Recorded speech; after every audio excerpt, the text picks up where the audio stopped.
കാലങ്ങളായി എന്ന് പറയാൻ കഴിയില്ല. കാരണം 2022 സെപ്റ്റംബറിലാണ് ജനതാദൾ പാർട്ടിയുടെ ദേശീയ പ്ലീനറി സമ്മേളനം ബാംഗ്ലൂരിൽ നടന്നത്. അവിടെ വെച്ച് സ്വീകരിച്ച് പ്രഖ്യാപിച്ച രാഷ്ട്രീയ പ്രമേയം ഇന്ത്യക്ക് ഒരുപോലെ ആപത്താണ് BJPയും കോൺഗ്രസ് എന്നുള്ളതാണ്. ഒരുപോലെ എന്ന് പറയുന്നില്ല, അവിടെ BJP വിരുദ്ധ കോൺഗ്രസ് ഇതര രാഷ്ട്രീയം എന്നാണ് പറഞ്ഞത്. അതായത് BJP വർഗീയത വളർത്തുന്നു, ലിബറൽ സാമ്പത്തിക നയങ്ങൾ രാജ്യത്ത് അവതരിപ്പിച്ച് കോൺഗ്രസ്സാണ് അത് BJP കൂടുതൽ തീവ്രമായി നടപ്പിലാക്കുന്നത്. അതുകൊണ്ട് വർഗീയത കൂടെ ചേർത്ത് BJP കൂടുതൽ അപകടകാരിയും എന്നാൽ കോൺഗ്രസ് എതിർക്കപ്പെടേണ്ടുന്ന രാഷ്ട്രീയ പാർട്ടിയുമെന്ന് ദേശീയ പ്ലീനറി സമ്മേളനം തീരുമാനിച്ചതിന് വ്യത്യസ്തമായിട്ടാണ് കർണാടക സംസ്ഥാനത്തിൽ BJPയുമായി തെരഞ്ഞെടുപ്പ് സഖ്യം ഉണ്ടാക്കുകയും മോഡി ഗവൺമെൻറ്റിൽ പങ്കാളിയാകുകയും ചെയ്തു. അന്നു മുതൽ മറ്റൊരു രാഷ്ട്രീയ സംവിധാനത്തിന് വേണ്ടിയുള്ള പരിശ്രമമായിരുന്നു ഞങ്ങൾ നടത്തിക്കൊണ്ടിരുന്നത്. അതിൻ്റെ ഒരു പൂർണ്ണതയിലെത്തുന്ന ദിവസമാണ് ഇന്ത്യൻ സോഷ്യലിസ്റ്റ് ജനതാദൾ എന്ന പാർട്ടിയിലേക്കുള്ള ലയനം. ഇല്ല, അയോഗ്യതയുടെ പ്രശ്നമില്ല. കാരണം ഭരണഘടനയുടെ 10ാം ഷെഡ്യൂളിലാണ് അയോഗ്യതയെ സംബന്ധിച്ച് പറയുന്നത്. ഒരു പാർട്ടി ജയിച്ച MLAമാരിൽ 3-2 പേർ മറ്റൊരു പാർട്ടിയിലേക്ക് മെർജ് ചെയ്താൽ അയോഗ്യത ബാധകമാവില്ല എന്ന് ഭരണഘടനയുടെ 10ാം ഷെഡ്യൂൾ വ്യക്തമായി പറയുന്നു. ഞങ്ങൾ 3-2 ഞങ്ങൾ മുഴുവനായി ലയിക്കുകയാണ്. അയോഗ്യതയുടെ പ്രശ്നമേ ഇല്ല. ഇന്നലെ ചേർന്ന യോഗം ഞങ്ങളുടെ പാർട്ടിയിൽപ്പെട്ട ആരുടെയും പേര് കണ്ടില്ല. പാർട്ടിയുടെ പ്രാഥമിക അംഗത്വം പോലും ഇല്ലാത്ത ചില ആളുകളുടെ യോഗമായിട്ടാണ് ഞങ്ങൾ മനസ്സിലാക്കുന്നത്. കൊടിയൊക്കെ ഉപയോഗിച്ചെന്നുള്ളത് ശരിയാണ്. ഞാൻ ഇന്നലെ ഞങ്ങളുടെ എൻറോൾമെൻറ്റ് നോക്കി സജീവ അംഗങ്ങളെന്ന് പറഞ്ഞ് ഞങ്ങൾക്ക് 2 അംഗം പ്രാഥമിക അംഗങ്ങളും സജീവ അംഗങ്ങളുമുണ്ട്. അപ്പോൾ ഇന്നലെ വന്ന പേരിൽ ഒരാൾ നേരത്തെ മറ്റൊരു പാർട്ടി രൂപീകരിച്ചിരുന്നു എന്ന് പറഞ്ഞ് കേട്ടിട്ടുണ്ട്. ഞങ്ങളുടെ ജനതാദൾ പാർട്ടിയുമായി ഒരു ബന്ധമുള്ള ആളുകളുടെ പേരുകളല്ല ഇന്നലത്തെ യോഗത്തിൽ ഉണ്ടായത്.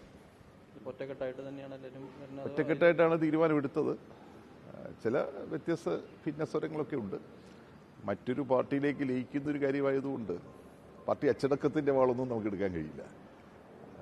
നമ്മുടെ ഇന്നത്തെ ഒരു രാഷ്ട്രീയ ആവശ്യമാണ് BJPയോട് അകന്നു നിന്നുകൊണ്ട് കോൺഗ്രസിനെ എതിർക്കുന്ന രാഷ്ട്രീയ പ്രസ്ഥാനമായി നിലനിൽക്കുക എന്ന ഒരു രാഷ്ട്രീയ കാഴ്ചപ്പാടിൻ്റെ ഭാഗമായിട്ടാണ് ഈ നിലപാടെടുത്തത്. അപ്പോൾ ആ നിലപാട് സ്വീകരിക്കുന്നവർക്ക് ഇതിനോടൊപ്പം നിന്നേ പറ്റുള്ളൂ. അതിലേക്ക് ചർച്ചയിലേക്ക് പോയില്ല, ചർച്ചകളിലേക്ക് നീങ്ങിയിട്ടില്ല. തീർച്ചയായും മതിയായ പരിഗണന ഉണ്ടാവും എന്നാണ് പ്രതീക്ഷ. ഇടതുപക്ഷ ജനാധിപത്യ മുന്നണിയുടെ നേതാക്കൾ എല്ലാവരും തന്നെ ഇന്നത്തെ സമ്മേളനത്തിൽ ആശംസ അറിയിച്ച് സന്ദേശം നൽകിയിട്ടുണ്ട്. ആ സന്ദേശങ്ങൾ സമ്മേളനത്തിൽ വെച്ച് വായിക്കുന്നതാണ്.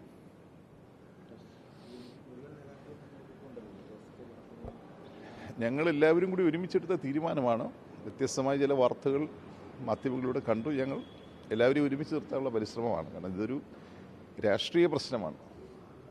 ഒരു സംഘടനാപരമായ വിഷയങ്ങൾ മുന്നോട്ട് നീങ്ങുമ്പോൾ ഉണ്ടായ ഒരു രാഷ്ട്രീയ അസ്തിത്വത്തിൻ്റെ വിഷയമാണ്.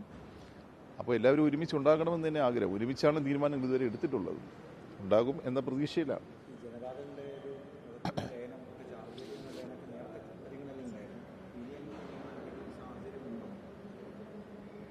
RJD ദേശീയ നേതൃത്വവുമായി നമുക്ക് അത്ര യോജിക്കാൻ കഴിയില്ലാത്തത് കൊണ്ടാണ്. ബീഹാറിൽ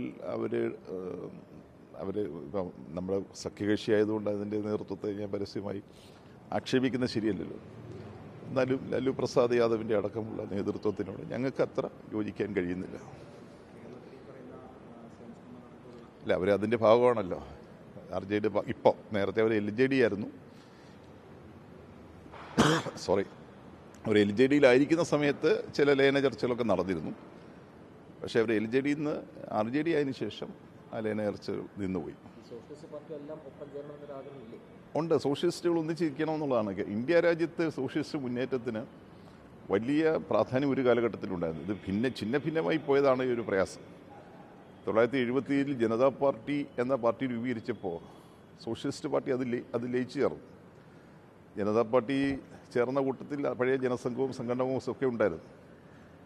അതോടുകൂടിയാണ് സോഷ്യലിസ്റ്റ് മൂവ്മെൻറ്റിന് നേരത്തെ ജയപ്രകാശ് നാരായണനും രാം മനോഹർ ലോഹിയും നരേന്ദ്രദേവും ഒക്കെ നേതൃത്വം നൽകിയ, മധുരിമായും ഒക്കെ നേതൃത്വം നൽകിയ ആ സോഷ്യലിസ്റ്റ് മൂവ്മെൻറ്റിന് ഒരു മന്ദത കഴിഞ്ഞ 10-40 കൊല്ലമായി രാജ്യത്തുണ്ടായിട്ടുണ്ട്. അത് വീണ്ടെടുക്കാൻ കഴിയുമെങ്കിൽ ഞങ്ങൾക്ക് വലിയ സന്തോഷമാണ്. പക്ഷേ അത് കേരളത്തിലെ ചെറിയ മൂലയിൽ ഇരുന്നുകൊണ്ട് ഇന്ത്യ ഒട്ടാകെയുള്ള രാഷ്ട്രീയത്തിൻ്റെ ഗതിവിഗതികൾ നിയന്ത്രിക്കാൻ ഞങ്ങൾക്കാവുമെന്ന ഒരു അമിത വിശ്വാസമൊന്നുമില്ല. അവിടേക്ക് കാര്യങ്ങൾ എത്തുന്നെങ്കിൽ ഞങ്ങൾ അതിനോടൊപ്പമാണ് തീർച്ചയായും.